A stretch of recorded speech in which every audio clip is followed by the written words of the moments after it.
Let me make this real simple. Anyone who says XRP cannot reach 3, 4, 5 plus digits has no idea what they're talking about.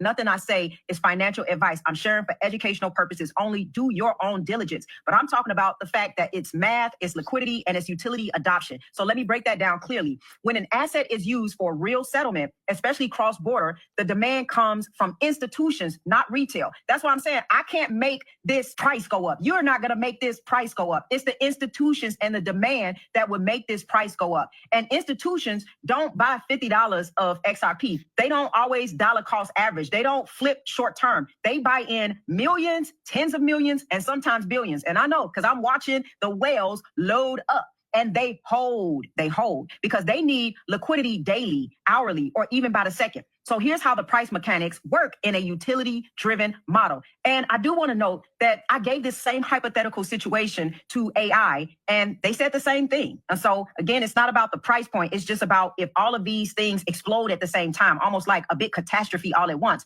This is how we get to a high XRP price. Number one, supply becomes locked up. So when banks or institutions use XRP for settlement, those units are not flipping around on exchanges. They sit in custodial accounts, liquidity pools, corridor wallets, private infrastructure. XRP's liquid supply starts to shrink, and this dries up the available amount on the open market. So when supply shrinks, price rises by mathematical reality. Supply shock. Number two, institutional demand is sticky. This is the major difference from hype cycles where retail buys, retail sells. Okay. But institutions, they're not buying XRP because they believe in it. They buy it because they need it. They need it to move money. They need it to settle transactions. They need it to manage liquidity. They need it to reduce FX costs. They need it to speed up cross-border flows. This demand is permanent, not emotional. Sticky demand plus low supply equals structural revaluation. Number three, liquidity corridors multiply the effect. If Japan opens corridors using XRP even lightly, you're going to get constant buy pressure, deeper liquidity pools, market depth increasing, big players entering quietly, stabilizing price floors, and upward pressure from settlement demand.